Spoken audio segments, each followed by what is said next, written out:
안녕하십니까? 네. 안녕하세요. 하나님께서 사람의 말을 듣고 또 사람의 말에 응답할 기회를 주시고 또 그런 사람의 말에 반응하시는 분이 하나님이시라는 것을 듣게 될 때 참 저희에게 얼마나 큰 은혜인가 다시 한번 기억하게 됩니다. 우리가 한낱 사람끼리라도 여기서 얘기하고 뭐가 원하는 게 있어서 대통령에게 얘기해도 이 많은 사람들 얘기를 대통령이 다 들을 수 없습니다. 귀담아 듣지도 않고요. 그것을 또 이뤄주기도 어렵습니다. 그러나 그 크신 하나님이 한낱 피조물인 사람의 얘기를 듣고 거기에 관심을 가지고 거기에 응답하시는 하나님이 계신다는 것은 정말 놀라운 일입니다.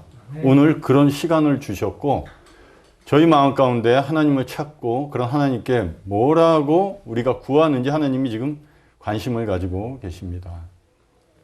제가 원래 이 다른 시작 소개를 좀 먼저 하겠습니다. 제가 예전에 어떤 분이 저에게 선물을 5개를 보내셨어요. 그런데 그 선물을 제 차에 저희 집으로 다 보냈어요. 그래서 저보고 나눠주라고 그러셨어요. 그런데 어떤 분은 그 선물을 달라고 그래서 제가 그날 빨리 가서 갖다 드렸어요. 저도 받았기 때문에 전화를 드려서 감사합니다 표현을 했습니다. 근데 어떤 분은 그 뭐야? 그래서 이런 거야. 선물의 내용을 얘기했더니 천천히 가져와. 그러더라고요. 왜냐면 그렇게 아주 이제 그 분의 보낸 마음은 있겠지만 여하튼 아주 고가나 이런 게 아니었고 본인이 또 생각할 때 그게 그렇게 급하게 받고자 하는 선물은 아니었던 것 같습니다. 하나님께서 구원을 에베소 2장 8절에 선물이라고 얘기를 해 주십니다. 하나님이 주시는 선물이 무엇인지를 아셔야 돼요. 요한복음에도 하나님께서 그 요한복음 4장에도 내가 하나님의 선물과 또 하나님께서 나를 보내신 자를 믿는 것이 구원이라고 그랬습니다. 우리가 하나님의 선물이 무엇인지를 잘 모르는 경우가 있어요. 그냥 구원 이렇게 하는데 그 구원이 얼마나 놀랍고 하나님 편에서는 그 구원을 우리에게 값없이 주시기 위해서 하나님께서 치르신 대가는 굉장한 것입니다. 오늘 여러분들 나와 계셔서 이 말씀을 시작을 드린 게 성경 말씀 많이 들으셨어요. 많이 듣고 몇 년 동안 저보다 더 오래 들으신 분들도 계십니다. 그런데 여기서 아직까지 구원의 문제를 해결하지 못하고 있다는 것은 하나님이 분명히 선물은 주어졌습니다. 모두에게 선물이 주어졌음에도 불구하고 그 선물에 대한 갈망이 없기 때문에 열어보고 싶은 마음도 없고 아직까지 천천히 제가 내일 지금 바쁘니까 제가 이 대학을 마치고 아니면 직장 생활이 안정이 되면 아니면 결혼하면 믿겠습니다. 이렇게 얘기를 하는 분들이 많이 있습니다.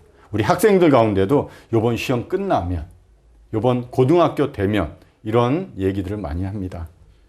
이런 분들이 구원받기가 점점 어려워지는 것은 뭐냐면 이 인생의 주인이 하나님이신데 내일을 소유하신 분은 하나님이에요. 그런데 우리가 내일을 소유하고 있다고 생각을 합니다. 우리가 내일, 모레 어떤 계획을 세우지만 우리의 계획대로 그렇게 살아가는 인생이 아님을 깨닫게 됩니다. 왜? 내가 주인이 아니기 때문에 그렇습니다. 나에게 맡겨진 시간이고 내 마음대로 할 것 같지만 지금까지 내 마음대로, 내 계획대로 내가 원하는 대로 사셨는가 한번 고민해 보시기 바랍니다. 절대 그런 삶 사실 수 없으셨을 겁니다. 앞으로도 그런 삶을 사실 수 없습니다. 왜? 주인이 하나님이시기 때문에 그래요. 내가 아니기 때문에. 그 주인이 한낱 피조물들에게 선물을 그 아들을 보내주셨습니다. 그럼에도 불구하고 그것이 어떤 의미인지 잘 몰라서 그럴 수도 있습니다. 그래서 저는 오늘 그런 분들에게 부탁을 드리고 싶습니다. 구원받고 싶으시면 솔직한 기도를 하나님 앞에 나가서 하시는 게 가장 좋습니다. 하나님 저 구원받기 싫어요. 그리고 하나님 아직 알고 싶지도 않고 제가 지금 바빠서 다음에 믿고 싶습니다. 그런데 정말 구원이 필요하다고 여기저기서 얘기들 하시고 성경에 기록해 놓으셨고 성경의 말씀을 읽고 기도하면 된다는데 그러면 제가 기도하겠습니다. 그러나 제 마음이 이런데 하나님 제 마음을 바꿔주십시오. 하고 하나님께 솔직한 기도를 드리면 구원을 주시는 분은 하나님입니다. 주체가 하나님이세요. 내가 될 수가 없습니다. 그렇기 때문에 그 하나님께 구하는 기도가 가장 중요합니다. 솔직하게. 뭐 아는 것, 그 하나님을 우리가 얼마나 알겠습니까? 도봉산을 1000번 올라간다고 해서 도봉산의 형태 크게는 볼 수 있지만 그 안에 무엇이 있고 어떤 나무들이 어디에 배치되어 있는지 잘 모릅니다. 그런데 이 우주보다 크신 하나님을 우리가 알 수는 없습니다. 그분이 알려주셔야 돼요. 그렇기 때문에 우리가 솔직한 기도로 하나님께 알려달라고. 제가 믿고 싶은 마음도 없지만 믿고자 하는 마음을 달라고. 찾고 구하면 주신다고 약속하셨다고 하는데 그러면 제가 찾고 구하는 마음을 달라고. 오늘도 내일도 그런 마음이 없더라도 그렇게 솔직하게 하나님 앞에 기도하실 때 하나님이 도와주실 것입니다. 왜? 약속을 그렇게 하셨고 저 또한 그 약속을 믿고 그런 경험을 통해서 오늘 이 복음의 말씀을 전해드리는 것입니다. 우리가 이 땅에 올 때 가지고 오는 게 딱 한 가지입니다. 성경 말씀을 비유해서 볼 때 인간이 올 때 아무것도 안 가지고 오는 것 같아요. 아이들이 태어날 때 뭐가 있겠습니까? 가지고 갈 때 아무것도 없다고 어떤 사람은 관 밖으로 손을 내밀어서 봐라 아무것도 가지고 가지 않는다 이러지만 저희가 보지 못하는 것들이 있습니다. 우리가 인간이 이 땅에 올 때 가지고 오는 것 딱 한 가지, 죄입니다. 어머니가 죄 중에서 잉태하였고 죄악 중에 나를 출생하였다고 시편 51편 5절에 말씀하고 있습니다. 갓난아기가 무슨 죄를 짓고 죄를 알지는 못하지만 죄의 유전이 한 사람으로 말미암아 이 세상 가운데 들어왔다고 하나님이 말씀하고 있습니다. 갈 때도 죄를 가지고 가시겠습니까? 그 공의롭고 거룩하신 하나님 앞에서 서게 될 때 모든 인간이 하나님의 판결을 받는데 무엇으로 판결을 받냐? 믿고 안 믿고가 아닙니다. 그 사람에게 죄가 있느냐 없느냐에 따라서 하나님의 공의로운 심판이 그 사람에게 내려질 것입니다. 이 땅에서 하나님 앞에 나아갈 때 그 가지고 온 죄를 해결하지 않고 그대로 가지고 간다면 하나님이 그 사람의 문제가 아니라 그 안에 있는 죄의 문제를 하나님이 다루실 것입니다. 어떻게? 하나님의 모든 열심을 다해서 그 죄를 다스릴 것입니다. 하나님이 미리 말씀해 놓으셨습니다. 사망의 길과 생명의 길을 너희 앞에 두었다고. 우리가 잘 모를 것 같지만 자세히 듣고 알고자 하면 어느 길이 사망의 길이고 어느 길이 생명의 길인지 알 수 있다고 하십니다. 이 땅에서 우리가 태어날 때는 우리가 선택할 수가 없어요. 한국에 태어나고 아니면 어느 집안에 태어나고 누가 북한에 태어나고 어려운 나라에 태어나고 싶었겠습니까? 이 땅에 태어날 때는 우리의 선택권이 없었습니다. 그러나 다음 이 죽음 후에 우리가 영원히 살 장소에 대한 그 생명을 가지고 살아야 되는데 그것에 대한 선택은 이 땅에서 할 수 있는 것입니다. 인생이 70여 강건하면 80 동안 나이를 산다고 하는데 하나님이 보실 때는 그 인생이 화살같이 지나가는 인생의 시간이라고 하나님이 보실 때 그냥 화살이 지나가는 것 같은 이런 시간이라고 얘기해 줍니다. 근데 많은 사람들 밖에 보면 천년 만년 안 죽고 살 것처럼 여깁니다. 그러나 뜻하지 않게 죽음을 찾아오는 경우가 많이 있습니다. 아까 앞에도 말씀드렸다시피 내 인생이 내가 주인이 아니기 때문입니다. 그 죽음을 누가 막겠습니까? 왜 죽음을 막을 수 없냐면 그건 하나님이 정하셨기 때문에 그렇습니다. 그래서 우리가 이 땅에 가지고 온 이 죄 문제를 해결을 하고 죽음이라는 것은 두려울 수도 있지만 죽음은 하나의 문을 통과해서 다음 단계로 넘어가는 과정입니다. 하나님이 그 과정을 우리가 죄를 지었을 때 그런 과정을 주셨지만 부모가 자식을 혼낼 때 혼내는 회초리 안에 사랑이 들어가 있음을 깨닫게 됩니다. 하나님이 우리에게 죄로 인한 징벌을 주시면서 죽음이란 걸 허락하셨지만 죄가 들어온 인간에게 질병이 생기고 약해지고 쇠약해지고 망가지는 이런 몸이 죽음이 없다면 영원히 그런 몸으로 계속해서 낡아지면서 살아간다면 그것이 정말 저주일 것입니다. 이 땅에서 죽음을 거쳐서 영원한 세계에서 하나님 우리를 만드시고 우리를 사랑하시는 그 하나님을 만나서 그 하나님과 함께 살 수 있는 그것이 우리에게 하나님께서 주신 복이라고 생각합니다. 죽음이 그렇게 하나님께서 주신 형벌이라고 그러지만 하나님의 사랑이 들어가 있는 하나의 과정이구나 이렇게 생각이 됩니다. 오늘 죄 문제, 이 죄를 성경에서 심각한 병처럼 여길 때가 많이 있습니다. 그래서 오늘 이 죄병, 모든 사람이 태어날 때부터 갖고 있는 이 심각한 죄병을 어떻게 치유받고 또 치유받은 사람의 삶이 어떠한지 구약의 어떤 사람의 이야기를 통해서 지금 이 시대에 살아가는 저희들에게 교훈이 됐으면 합니다. 구약에는 이 심각한 죄를 다룰 때 나병이라는 죄를 얘기하고 있습니다. 문둥병이죠. 한국에서는 예전에 천형벌이라고 그럽니다. 하늘이 내린 벌이래요. 그만큼 문둥병이란 것은 우리가 고칠 수도 없는 병이었고 그것이 들면 이 온 신경을 마비시켜 가면서 고통도 못 느끼고 그러면서 살이 점점 문드러지면서 죽어가는 이런 병입니다. 구약에 어떤 훌륭한 장군이 있었는데 그 장군이 그런 나병에 걸렸습니다. 그런 장군의 모습을 통해서 그 사람은 그런 나병이었지만 그것을 지금 살아가는 저희들 하나님 앞에서 죄라는 영적인 교훈을 받고자 합니다. 제가 이런 세상에 이런 지금 나가서도 병원에 자주 가봅니다. 가보면 그 큰 대형 병원에 환자들이 넘쳐납니다. 매일 갈 때마다 보면 예약을 하고 가도 1시간씩 기다려야 되고 그 아파서 힘들어서 치료받고자 병원에 오는 분들이 많이 있습니다. 치료를 받기 위해서 그래요. 치료는 환자들의 희망입니다. 왜냐하면 그 고통을 줄일 수 있고요. 자기가 건강한 모습으로 좋은 생활을 이 땅 가운데서 하기 위함입니다. 이런 질병이 있고 우리의 몸이 약해지고 이런 것을 보면서 하나 깨달아야 될 것은 앞에도 말씀드렸다시피 우리 인간에게 죽음이 오고 있구나. 이것을 느끼셔야 돼요.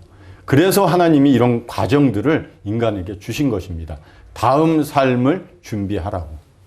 너 언젠가는 죽음이 오고 지금 이렇게 약해지고 쇠약해지고 낡아지면서 결국 인간은 이 몸은 없어질 수밖에 없는 이런 존재이기 때문에 다음 삶을 준비하라고 하나님이 말씀해 주는 것입니다.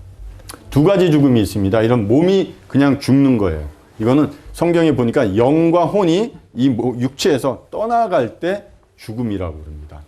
그러면 여기에 남아있는 거는 시간이 지나면 다 썩어서 없어집니다. 또 두 번째 죽음은 하나님을 떠나서 하나님 앞에 죄로 인해서 심판을 받음으로 영원한 불못에 들어가서 하나님이 없는 그곳에서 영원히 사는 삶, 그것을 사망, 둘째 죽음이라고 얘기하고 있습니다. 첫 번째 죽음, 이 몸에서 나오는 이 죽음은 하나님이 정하셨기 때문에 우리가 피해갈 수 있는 어느 누구도 없습니다. 그러나 둘째 사망을 피할 수 있는 이런 방법은 성경에 알려주셨습니다.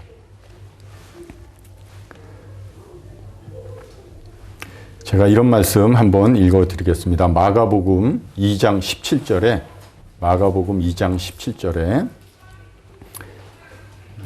찾으셨으면 예수께서 들으시고 그들에게 이르시되 건강한 자에게는 의사가 쓸데없고 병든 자에게라야 쓸데있느니라. 나는 의인을 부르러 온 것이 아니요 죄인을 부르러 왔노라 하시니라.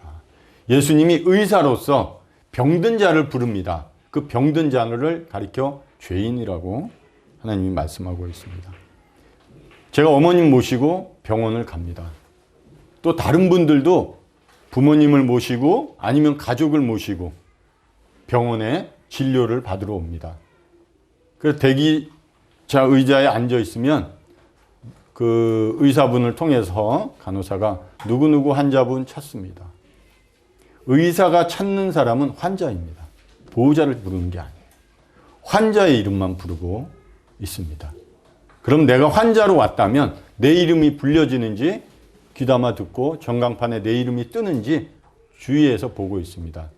내 이름을 부르면 즉시 저는 반응하고 그 환자는 의사를 만나러 들어갑니다. 그래서 자기의 병에 대한 것을 얘기를 하고 그 의사는 그분을 여러 가지 검사를 통해서 어떤 질병이 있는지 그것을 어떻게 치료할 건지 고민해서 그 환자에게 치료 방법을 알려줍니다. 그럼 그 환자는 자기 생각도 있겠지만 결국 의사가 자신을 정확하게 검사를 했을 거라는 걸 믿고 또 그 의사가 처방해주는 치료 방법으로 치료를 진행합니다. 왜? 낫고 싶으니까 그 병에서. 그렇게 하면 나을 수 있다고 하니까 그 의사의 말을 전적으로 신뢰하고 자기의 몸을 그분에게 맡기는 것입니다. 예수님께서 의사로서 이 땅에 와서 모든 사람을 엑스레이 찍듯이 스캔을 해보니까 모든 사람 상태에 병이 있다는 거예요. 어떤 병? 죄병이. 그것을 치료를 받으라고 합니다. 어떤 분들은 건강검진을 받으면서 어떤 질병이 나타납니다. 초기 증세입니다. 아니면 미리 그 병에 대해서 진단과 치료를 병행하십시오. 이렇게 얘기해도 가볍게 여길 때가 있습니다. 저도 그렇습니다. 그러나 그것을 또 심각하게 여기는 분들은 그 의사의 말을 따라서 병원에 가서 약과 치료를 동시에 하게 됩니다. 왜? 낫고 싶으니까. 오늘도 이런 환자들을 예수님께서 의사로서 부르고 있습니다. 내 이름이 불려지면 그 의사를 만나러 들어가는 게 당연해요. 그런데 자신이 아픈 것을 못 느끼고 아프지 않다고 내 안에서 지금 어떠한 질병이 있는지 깨닫지 못하기 때문에 병원에 가지를 않고 의사를 찾지 않습니다. 미리 진료를 받아서 어떤 질병이 있으면 확인하고 치료받으면 되는데 뒤늦게 가다 보니까 요즘은 암이라는 것도 많이 나오지만 늦으셨습니다. 이런 얘기들을 많이 듣게 됩니다. 치유할 수가 없다는 거예요. 의사로서도 더 이상. 시기를 놓치면 더 이상 치료받을 수 없을 때가 옵니다. 지금 여기 이 말씀을 들으시고 여기 오신 분들도 내가 아직까지 심각한 죄병에 걸려 있음을 깨닫지 못하면 의사 안 찾습니다. 치료해 주세요 하는 얘기 안 합니다. 그냥 견뎌보려고 그럽니다. 그것이 우리들 마음인 것 같아요. 사단은 계속해서 우리의 죄병을 숨기려고 무감각하게 만듭니다. 그러나 하나님께서는 와서 나에게 진료를 받으라고. 그래서 너에게 있는 병이 어떤 건지 정확히 알려주시겠다고. 그리고 그 치료 방법도 알려주시겠다고 말씀을 하고 있습니다. 내가 정말 그 선물을 받고 싶으면 그런 마음이 있으면 달라고 하시고 내가 정말 병에 걸려서 치료를 받고 싶다면 치료해 주세요 하고 요청만 하면 되는데 그렇게 하지를 않습니다. 자신의 이 죄, 병이 얼마나 심각한지를 모르기 때문에 그런 분들이 앞에 말씀드렸다시피 깨닫게 해달라고 솔직한 기도를 드리시는 게 가장 좋은 방법 같습니다.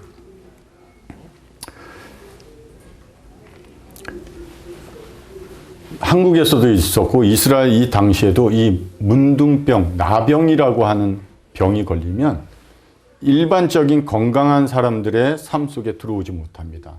분리돼서 성 밖에서 따로 그들끼리만 모여서 생활을 해야 돼요. 문둥병 환자들끼리만 생활을 해야 되는 것입니다. 훗날 하나님 앞에 가게 되면 이 심각한 죄병이 해결 안 된 죄병이 있는 이런 자들은 그들끼리만 모여서 따로 생활을 해야 됩니다. 영원한 그곳에서.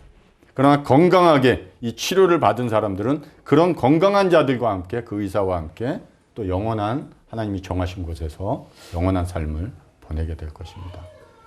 이쪽에 속해야 되지 않겠습니까? 치료받을 수 있는데 그렇게 얘기를 해주는데 정말 그럴까 하고 기도해 보시면 되는데도 여전히 나는 건강하다고 치료받을 게 없다고. 근데 의사가 얘기함에도 불구하고 그 말을 무시하게 될 때 저는 어떤 일을 하면서도 그런 분을 봅니다. 6개월 전까지만 해도 건강했어요. 정말 건강했어요. 건강검진. 본인이 자신 있게 얘기를 하고 다니는데 몸이 혈색이 안 좋아서 병원 가보라고 해도 결국 안 가고 6개월 후에 암 4기 판정을 받고 병원에 입원을 했습니다. 치료가 안 돼요. 결국 호스피스 병동 가고 1년을 못 돼서 돌아가셨습니다. 기회를 줌에도 불구하고 그 소리를 귀담아 듣지 않는 것은 본인 책임입니다. 에스겔 33장에도 나오지만 그런 나팔을 불 때 피난 가라고 알려주는 나팔 소리가 들리면 피난을 가야 되는데 그렇지 않고 네가 남아서 거기서 그들에게 진멸을 당한다면 그 값은 너에게 있는 거라고 하나님이 말씀을 하고 있습니다. 저는 오늘 나팔을 불어드리는 거예요. 위험하다고 피하시라고. 제가 그걸 하지 않았다면 그 책임이 저한테도 있겠지만 저는 분명히 위험한 신호를 알려드렸습니다. 불이 났습니다. 불이하라고 외치고 피하라고 방문을 두들기고 말씀을 드렸습니다. 그러나 여전히 그냥 거기에 앉아서 결국 사망에 이르는 이런 일이 일어난다면 그 책임은 본인에게 있다고 하나님이 말씀하십니다. 오늘 열왕기하 5장에 보니까 나아만 장군이라는 사람이 있습니다. 이 사람이 나병에 걸린 장군이었습니다. 제가 한 말씀 읽어드리겠습니다. 열왕기하 5장 1절에 아람 왕의 군대 장관 나아만은 그의 주인 앞에서 크고 존귀한 자니 이는 여호와께서 전에 그에게 아람을 구원하게 하셨습니다. 그는 큰 용사이나 나병 환자더라. 정말 아람 이 훌륭한 이 위대한 그리고 크고 굉장히 이 능력을 가진 이런 나라의 왕 다음으로 가는 위대한 사람이었습니다. 모든 국민으로부터 칭송을 받을 정도로 위대했습니다. 전쟁에 나가면 승리만 이끌어가는 이런 장군이었습니다. 그런데 그가 나병 환자였다. 갑옷을 입고 있을 때는 그가 잘 몰랐을 것입니다. 뭐 하나 부족할 것이 없는 이 사람이 그러나 갑옷 속에는 이 신경이 마비되고 살이 문드러지고 있는 이 죽음의 병, 이 나병이 걸려 있었다는 거예요. 갑옷을 입고 투구로 썼을 때는 겉으로는 멋있는 장군의 모습으로 알 수는 없었지만 그의 속에는 벌써 이미 죄병, 이 나병으로 인해서 죽어가고 있는 이런 상태에 있었습니다. 이 훌륭하고 세상적으로도 부족할 것이 없는 이런 사람, 지금도 이 시대에 이 말씀을 적용해 보면 밖에 세상에도 굉장히 훌륭하고 존경받고 위대하고 칭송을 받는 이런 분들도 많이 있습니다. 그냥 평범하게 살아가는 분들도 많이 있겠습니다. 그런데 그들이 나병 환자였다는 거예요. 심각한 죄병에 걸려 있다는 것입니다. 2절에 전에 아람 사람이 떼를 지어 나가서 이스라엘 땅에서 어린 소녀 하나를 사로잡음에 그가 나아만의 아내에게 수종들더니 그의 여주인에게 이르되 우리 주인이 사마리아에 계신 선지자 앞에 계셨으면 좋겠나이다. 그가 그 나병을 고치리이다 하는지라. 나아만이 들어가서 그의 주인께 아뢰어 이르되 이스라엘 땅에서 온 소녀의 말이 이러이러하더이다 하니. 한때 전쟁에 나가서 포로 한 명을 잡아왔는데 어린 소녀였습니다. 우연히 잡아온 것 같아요. 나아만은 우연이지만 사람들은 그것을 우연이라고 하지만 하나님께서는 그것을 필연이라고 얘기하고 있습니다. 이 어린 소녀가 나아만 장군이 갑옷을 집에 와서 벗고 그랬을 때 그 살이 문드러지는 이런 사람이 고칠 수 없는 이런 병을 보고 이 어린 소녀, 이름도 없는 이 소녀가 한마디 그 나아만 장군의 부인에게 합니다. 우리나라에 가면 하나님을 믿는, 하나님을 따르는 선지자가 있는데 그 사람에게 가면 이 병 고칠 수 있습니다 하는 얘기를 그 부인이 들었습니다. 그 부인이 장군에게 이 아이가 이런 얘기를 합니다. 그 이름도 없고 그냥 한낱 포로로 잡혀온 이런 아이의 말에 나아만 장군이 귀를 기울이게 됩니다. 왜? 장군으로서 자기가 그렇게 위대하기 때문에 부족한 것도 없고 가진 것도 많은 이런 장군이 자기의 그런 나병을 치료하려고 얼마나 애를 썼겠습니까? 모든 것을 찾아다니고 많은 의사들을 만나면서 그 죄병을 치료하려고 얼마나 많은 노력을 해보았겠습니까? 그런데도 고칠 수 없고 좌절해 있는 이런 자에게 이 어린 소녀의 한마디가 그의 마음을 움직였습니다. 지푸라기라도 잡는 심정이었을 것 같습니다. 구원을 도움을 구하고 하나님께 저 좀 도와주십시오 하는 사람들의 마음이 이와 같아야 되는 것이. 간절한 자가 나를 찾는다고 했습니다. 정말 내가 심각한 질병에서 내가 스스로 어떻게 해결할 수 없는 그런 벼랑 끝에 와 있다고 하면 앞에 손 내미는 자의 손을 잡을 것입니다. 이 정도쯤이야. 이런 선물은 이렇게 여길 때 우리는 손 내미지 않습니다. 하나님 앞에 하나님 정말 제가 얼마나 이 죄로 인해서 심각한 상태에 있는지 알려달라고 깨닫게 해달라고 그래서 하나님께 도와달라고 손 내밀게 해달라는 이런 기도가 필요한 것입니다.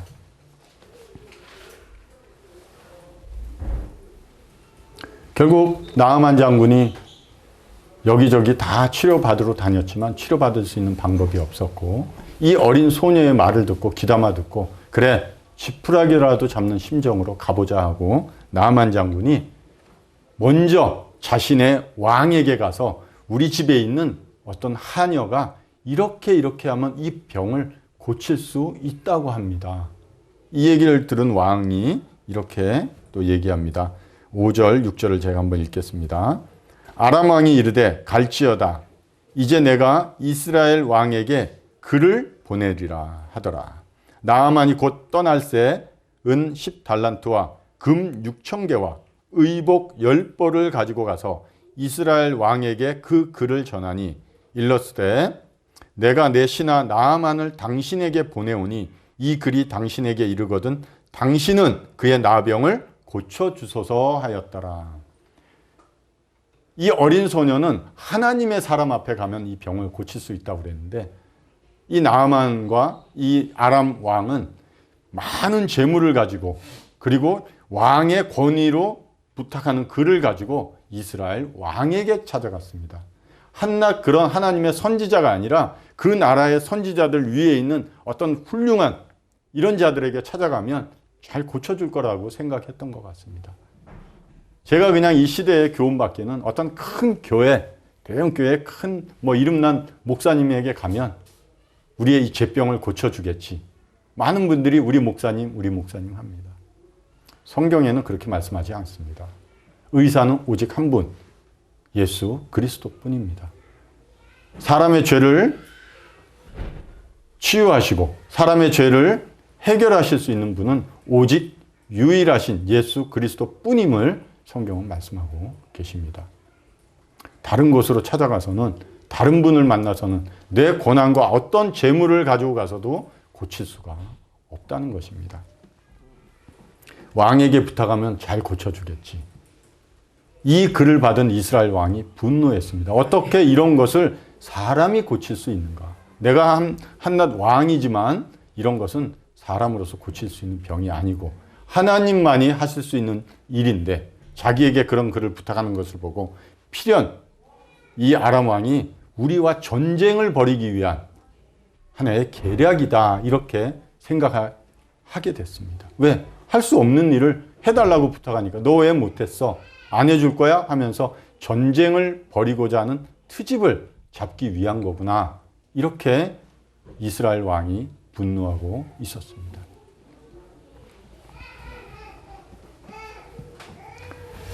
(8절) (9절을) 제가 또 읽으면서 말씀을 드리겠습니다.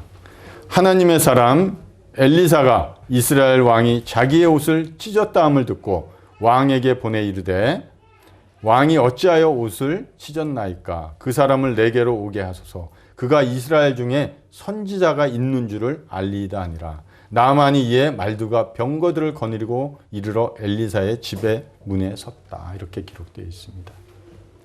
예, 왕이 할 수 없고 이스라엘 하나님의 사람 엘리사가 아니 왜 거기 가서 그것을 고치러 갔는지 답답해서 종을 보내서 나아만 장군을 부릅니다. 나아만 장군이 장군이지만 어여튼 거기 가야 고친다고 그러니까 이 엘리사 하나님의 선지자의 집에 말과 병거를 끌고 옵니다. 그 위대한 장군이 한번 행차를 하니까 얼마나 많은 주위의 호위병들과 이런 말들과 군사들이 함께 동행했습니까? 했겠습니까? 그래서 그들을 다 데리고 엘리사의 집에 이르럽니다. 제가 또 말씀 읽겠습니다. 10절, 11절, 12절. 그렇게 나온 나아만 장군에게 엘리사가 사자를 그에게 보내 이르되 너는 가서 요단강에 몸을 7번 씻으라. 내 살이 회복되어 깨끗하리라 하는지라. 나아만이 노하여 물러가며 이르되 내 생각에는 그가 내게로 나와 서서 그의 하나님 여호와의 이름을 부르고 그의 손을 그 부위 위에 흔들어 나병을 고칠까 하였도다.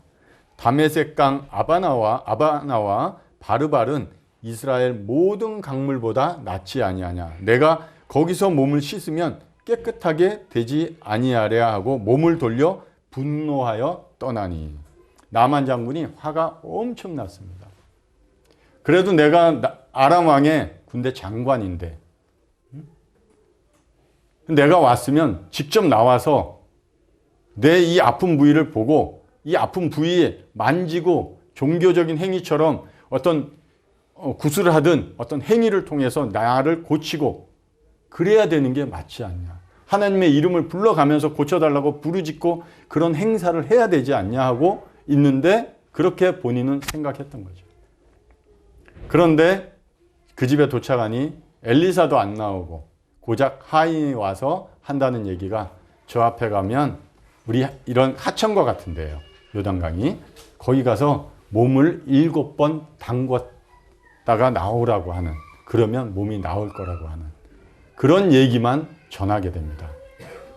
내가 한낱 그래도 아람의 군대 장관이고 이 위대하다고 칭송을 받는 자인데 고작 이런 하인이 나와서, 그것도 우리나라 다메섹에 가면 이 아바나와 바르발이라는 굉장히 좋은 강이, 깨끗하고 큰 강이 있었던 것 같습니다.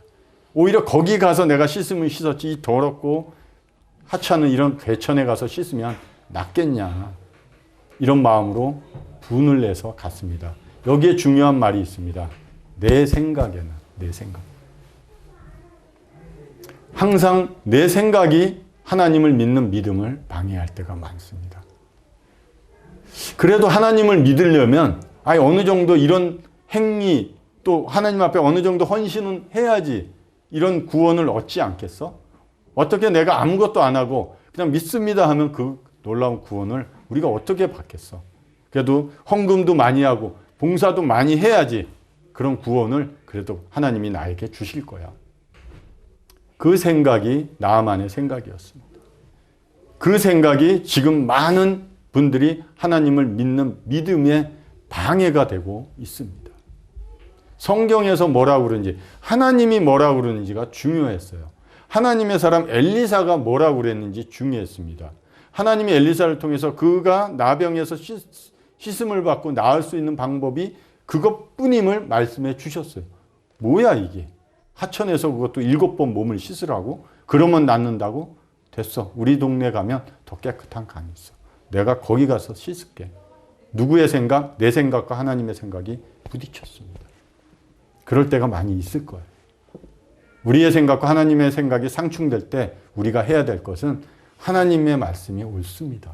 저보다 크시고 이 모든 것을 아시고 창조하신 그 하나님의 말씀 앞에 제가 겸손히 순종합니다 하고 나가는 게 우리 피조물의 자세인 것입니다. 나아만이 집으로 돌아가려고 합니다. 왜? 내 생각이 하나님의 생각과 달랐기 때문에.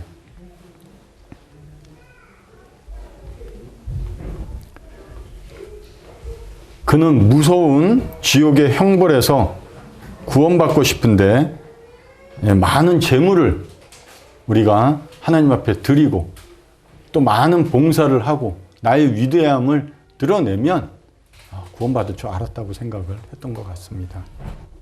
어떻게 아무 대가 없이 그냥 믿음으로 구원받고 어떻게 그냥 하찮은 그 강물에 들어가서 몸을 씻는다고 내 몸이 낫겠냐.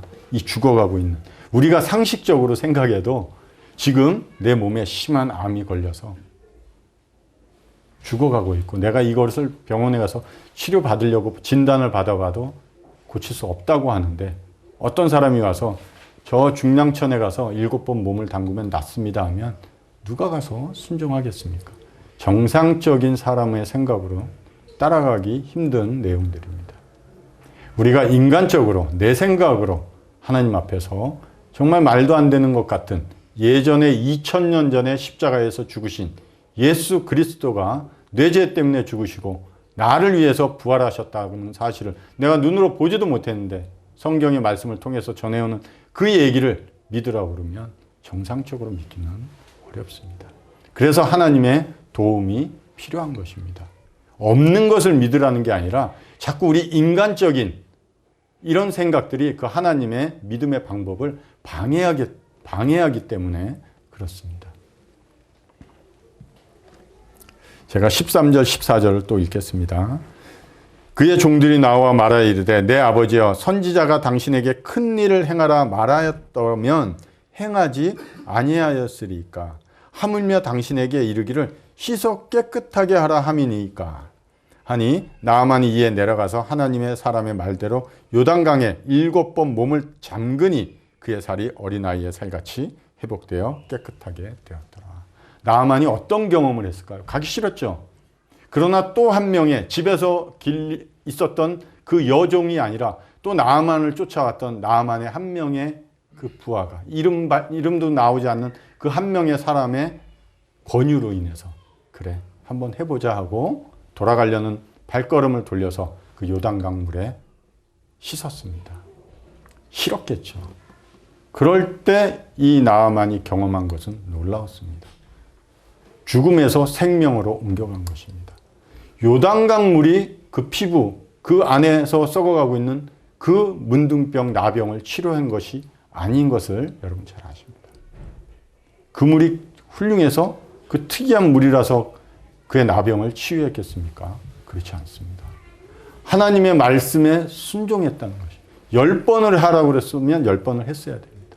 이 종이 말했듯이 당신에게 어떤 큰 일을 당신이 그 나병이 깨끗함을 받기 원하면 어떤 큰 일을 행하라고 그래도 당신이 장군님이 행했을 거 아닙니까? 하물며 이 일을 왜 못하십니까? 할 때 나아만이 들어가서 씻고 하나님의 말씀에 순종할 때 그 나병이 치유되는 모습을 보게 됐습니다. 우리가 구원의 문제를 다룰 때 성경을 자주 읽으라고 그럽니다. 성경에서 하나님이 누구인지를 먼저 아셔야 돼요. 그 하나님은 정말 거룩하시고 공의로우시고 깨끗하시고 선하신 분입니다. 이게 어떤 의미인지 나중에 찾아서 그 의미를 읽어보시면 됩니다. 하나님은 깨끗하세요. 하얀 백지와 같은 그런 분입니다. 그냥 이렇게 보면 그런 분이구나 그러지만 그 앞에 내가 나아가게 되면 나의 이 까만 죄악들이 드러나게 됩니다. 너무나 더 잘 보일 것이에요. 그래서 성경을 통해서 먼저는 하나님이 누구이신지를 잘 아셔야 됩니다. 그럴 때 그 앞에 서 있는 나를 보면 얼마나 추악하고 썩어가고 있는 온몸에 문둥병이 나서 죽을 수밖에 없는 이런 존재임을 보게 될 것입니다. 하나님이 보여주실 거예요. 그럴 때 마음에서 고백이 나올 것입니다. 여기서 저 좀 살려달라고. 도와달라는 게 아니라 살려달라고 아마 외치게 될 것입니다. 내일 기도할게. 그렇지 않습니다. 바로 기도하실 거예요. 낫기까지. 약속을 믿는다는 마음이 있으면 하나님 저 구하면 주신다고 하셨으니 저 이 나병에서 치유해 주십시오. 이 심각한 죄의 문제를 해결하시고 저를 구원해 주십시오. 그렇게 기도하지 않겠습니까?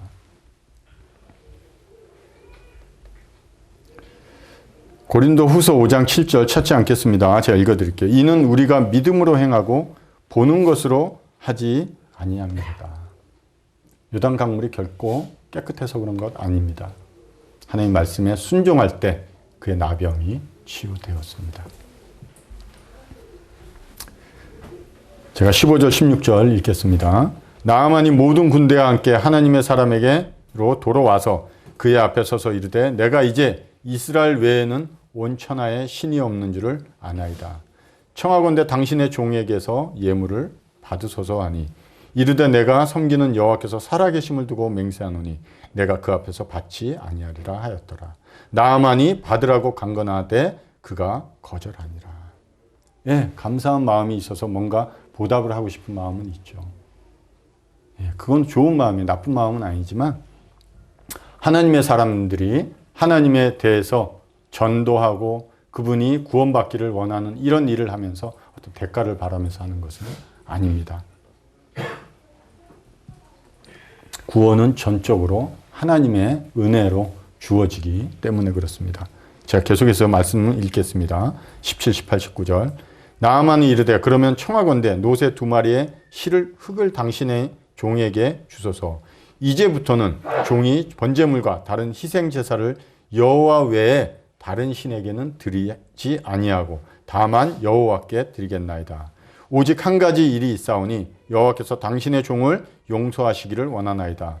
곧 내 주인께서 림몬의 신당에 들어가 거기서 경배하며 그가 내 손을 의지하시며 내가 림몬의 신당에서 몸을 굽히오니 내가 림몬의 신당에서 몸을 굽힐 때에 여호와께서 이 일에 대하여 당신의 종을 용서하시기를 원하나이다 하니 엘리사가 이르되 너는 평안히 가라 하니라.